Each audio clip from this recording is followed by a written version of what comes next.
Guardian Games 2025 is here, along with Act 2. We've got the Barrel Dyad Catalyst. Lotus Eater is finally dropping with double Nightfall drops this week, on top of a sneak peek of Ride of the Nine. That's right, it bugged out, and we got to take a gander through Contest Prophecy. Now, despite so much happening in the game right now, the focus, at least for us over the next 3 weeks, is going to be heavily on Guardian Games. This event pits Warlocks against Hunters against Titans. Now, this year is actually pretty cool, because not only do we have the Supremacy game mode, but we have a boss rush mode called Rushdown, which I personally love because at the end of Rushdown, you can see exactly who did the most damage in your fire team, which let me just say, Les, what are you doing? 4 million damage? Hot damn it, brother. Take note, everyone. Warlocks, that's the best you could do damage-wise. Give it up. Plague Titan today. Today's video, though, we're going to be going over how this event works this year. How to complete the new activity, how to get the quests. We're going to go over Contender Cards, as well as how to get the Skimmer if you missed out on it last year. Now, when you log in, you'll be greeted by a Guardian Games banner, which will give you the basic rundown of the event. You'll see the new Trace Rifle, the All-Star Vector Skimmer, along with the new armor set in the middle, which you can get from Eververse either for silver or for bright dust. Now, there's also a ton of other cosmetics that you could purchase on top of an event card if that's your thing. Now, to get started, you're going to want to head to the tower and talk with Eva Vante to get your Guardian Games class item. Now, from there, the introductory quest, Best in Class, will now move on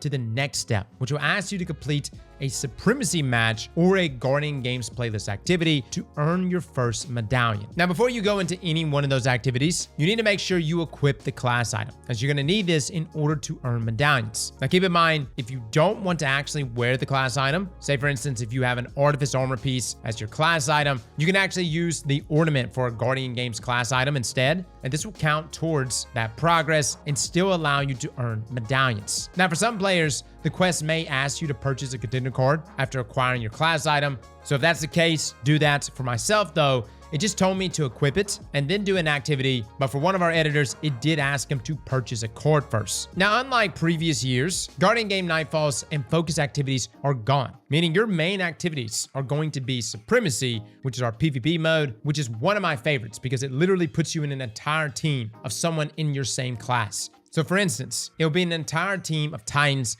against an entire team of Warlocks, which to me is pretty fun. But the other main playlist is the boss rush mode called Rushdown. Now in this activity, you'll face off against 5 bosses taken from previous campaigns, seasonal missions, and exotic missions with increasing difficulty each boss face. Now your goal is to get through all 5 different bosses before the time limit runs out, with each boss defeated adding more time. Now let me just say, I wouldn't stress about this too much. There's never really a point while running this where I felt like I was running low on time. Now, there are 3 difficulty options for this game mode. There's Warm Up, which is your entry point for the game mode, which is pretty easy. It just simply increases the difficulty after each boss with no extra modifiers. Then you have your Standard difficulty. This has things like Banes and a bunch of other modifiers that you can see on the screen here, along with Revive tokens. And then finally, there is Expert difficulty, which ramps up that difficulty a bit more. Now, regardless which difficulty you select, there's 3 matchmaking options. There's Standard matchmaking, class-based matchmaking, and even no matchmaking if you just want to go in and solo. Even the Expert version has matchmaking, which is really nice, especially for my folks that just want to jump in and go and not try to find a fire team through Fire Team Finder. Now, your performance in Rushdown will determine the quality of loot that you receive at the end. You'll be judged on how many bosses you're able to defeat,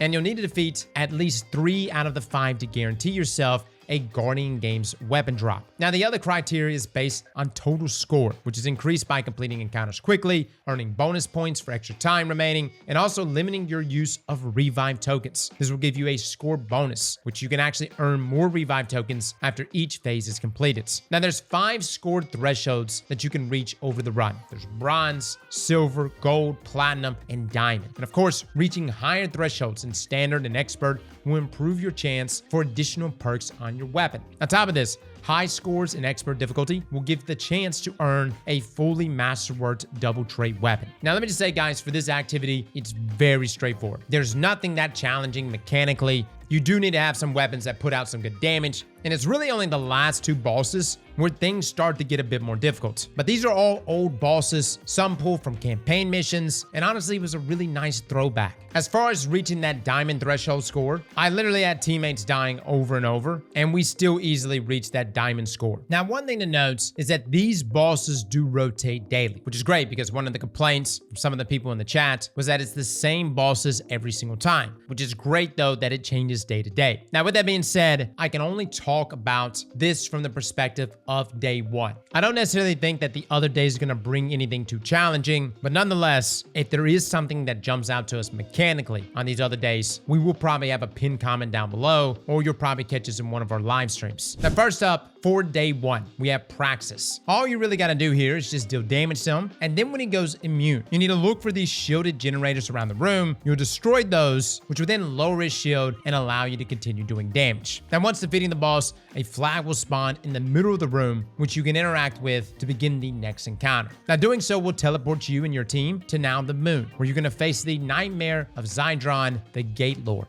Another pretty simple boss from an old Nightmare hunt. Essentially, there's a Nightmare Vex that you can kill, which will drop Unstable Essence, allowing you to deal extra damage to the boss. And I'm pretty sure when you kill these guys, it also lowers his immunity shield that he puts up. Personally, I just had to kill literally everything, and then boom, I was able to continue doing damage. Our third boss is a chimera called Voice of Riven. Here, you'll just be dealing damage to the boss, and once you deal enough damage to the health bar, you'll be teleported to the Ascendant Plane, where there's going to be taken around, including an orange bar enemy, which once killed, will spawn a portal, allowing you to head back. Now, from here, you can keep dealing damage to the boss. You'll notice that occasionally, the boss will become immune yet again. You'll see these taken blights that you need to destroy, and then you'll be teleported back to the Ascendant Plane again. But overall, this is a very simple fight. Just keep repeating the process until the Chimera is dead. Now, the fourth boss is the Nightmare of Dominus Gaul. This is from Season of the Haunted. Now, he doesn't really go immune. He just has a much larger health bar, which is why I highly recommend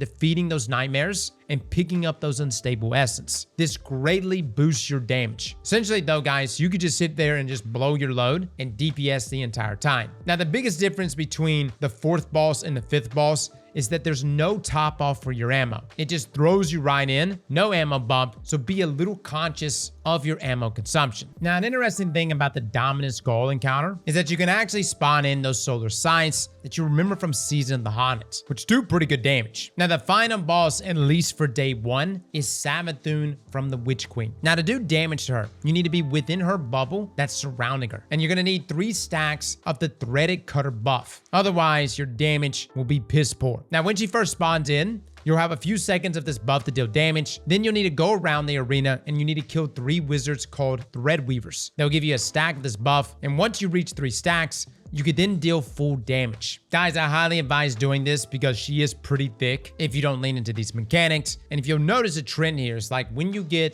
to the 4th and 5th boss, like whatever the future rotations may be, I would highly advise not brute forcing this, but instead finding the mechanics and doing them. Now, after defeating all 5 bosses, you'll be teleported to the Pale Hearts with some Guardian Games decorations, and Lord Shaxx will be waiting for you. Hot damn it, fellas. Can you believe it? To some of my new players, this may not seem like much, but dude, Guardian Games used to be so bare bones. So I'm happy to see all the flair that comes with this year's Guardian Games. You got this big chest with all your loot. You got Shaxx. It hypes me up, man. Now, again, this is just our day 1 rotation of bosses. And with these supposed to be rotating daily, I'm really looking forward to seeing those other encounters. And of course, some of these throwbacks are just really nice to see again. Now, this is going to be the main activity you'll want to play to earn the new Arc Trace Rifle, Coronavirus, along with the other returning Guardian Game weapons, that being the Grenade Launcher, Hula Baloo, the Strand Scout Rifle, Taraxipus, and the Void SMG, the Title. And again, the expert version of Rushdown gives you the best rewards, especially if you reach that diamond score, as this allows you to get the double traits and a chance at a fully masterworked weapon and other rewards such as Ascendant Shards, Prisms, and more. Now, after completing your first run of Rushdown, or Supremacy if you choose to do that instead, your quest step will complete and it'll ask you to speak with Eva in the tower. Now, Eva will then give you your medallion case, which tracks the number of medallions that you have. And it also tells you the max that you can hold. So like previous years, 5 bronze, 5 silver, 3 gold, 3 platinum, and 3 diamond. Then your quest will now ask you to deposit your medallion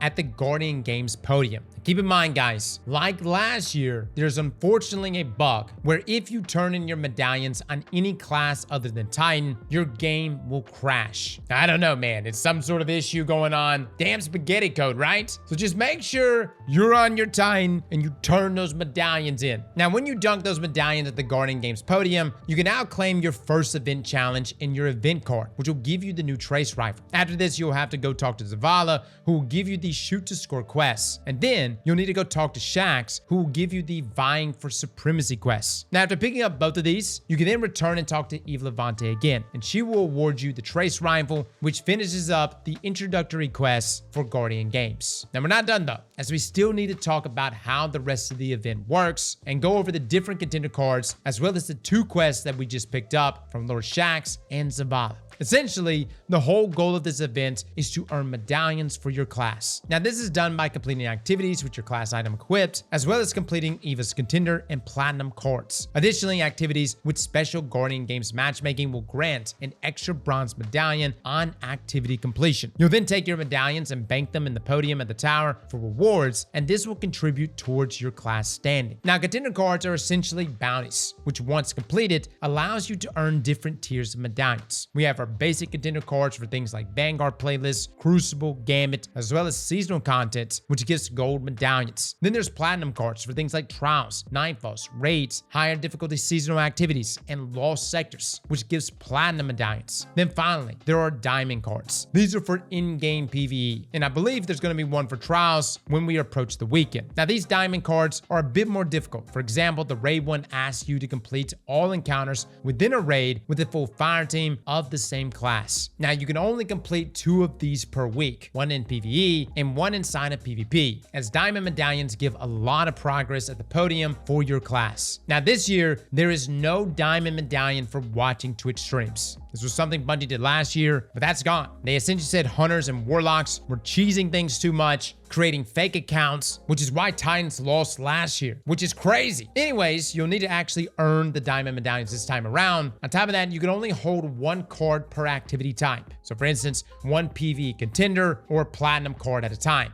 and only 1 PvP or Gambit card at a time. Now, you can definitely optimize these cards if you wish. For example, the Platinum card for raids, you don't even actually need to do a raid. You earn points by defeating combatants and generating orbs during raids or dungeons. So you could just load up something like Shurichi or even Grass of Avarice and just kill ads to finish out the card. For the Platinum one for trials, it actually says to land final blows with any weapon in survival, trials, Iron Banner, or Supremacy, with final blows in trials or Supremacy granting additional progress. So for instance, for this one, you don't even need to step foot inside of trials. So you can just play Supremacy, which is one of the best parts of Guardian Games. Then you have the Nightfall Platinum card. This card asks you to defeat combatants in Nightfalls or Expert Rushdown. And completing Nightfalls or Expert Rushdown with higher scores grants increased progress. So if you're farming for the new Void Rocket sidearm, Lotus Eater this week inside of Grandmaster Nightfalls, just pick one of these up. Or even if you're just running the new Rushdown activity, looking to farm some weapons on experts, you could just do this one at the same time. There's pretty much a card here for whatever activity you prefer doing inside of Destiny. And keep in mind, guys, Guardian Games last for 3 weeks. There's no reason to really burn yourself out. I don't really get too carried away about over-optimizing. I pretty much go for my roles. I turn in my medallions on Titan, and that's it. Now, another source of medallions is our event card challenges. Not all of these give medallions, but overall, they're still worth doing, as you can get weapon drops, materials, and other cosmetics from the events. And this is from the free portion, not the paid stuff. Now, the next thing to talk about are those 2 quests that you picked up from Zavala and Shax. Zavala's quest is called Shoot to Score, which tasks us to achieve a bronze score for this week in the Guardian Games Rushdown activity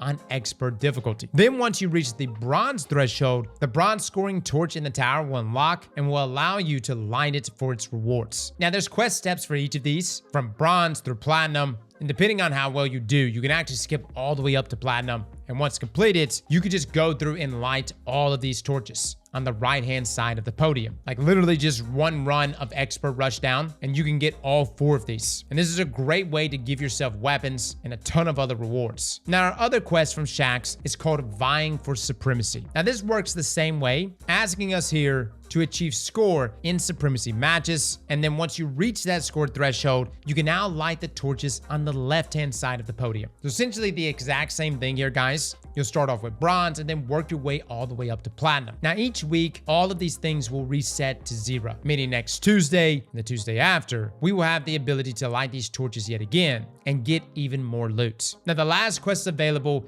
is the drop-in quest for the All-Star Vector Skimmer. Guys, if you were not here last year and you missed out on the Skimmer, fret not, you can actually get it right now. Now, keep in mind, if you've already done it last year, you won't be able to do it again, but you can obtain this quest after completing the introductory quest for Best in Class. When you obtain this quest, though, it will give you a common version of the Skimmer. You can use it, but it does expire at the end of Guardian games. In order to keep the Skimmer, you'll want to complete the drop-in quest, which will task you to complete one of the following options. Either accumulate 1,200 points by depositing medallions in the tower, earn a top 1% score from Expert Rushdown in any week of Guardian games, and then lastly, complete unique Rushdown boss combinations, which changes daily, and it says there's 10 of these. So essentially, you'll need to do this 10 days in a row. Again, you don't have to do all of these, just whichever of these 3 you complete first, and this will give you the exotic version of the All-Star Vector Skimmer. So let me just say, guys, don't get me wrong, Sparrows are pretty cool still, but Skimmers have completely taken over for me. And considering that the Prophecy Dungeon is about to be in rotation again, and we're going to be farming it, fellas, you need a Skimmer. It makes those transition areas so much better. So not trying to inspire FOMO here, but for my folks that have not gotten a Skimmer, this is a great event to get yourself one absolutely free. Well, guys, that's it. We'll be going over God rolls this week for everything that's dropping, including these Guardian game weapons. If you haven't checked out our guide for the Court of Blades, we'll have that link down below as well. Fellas and ladies, thank you all for coming and watching, and as always, slap that like button like your mama told you right.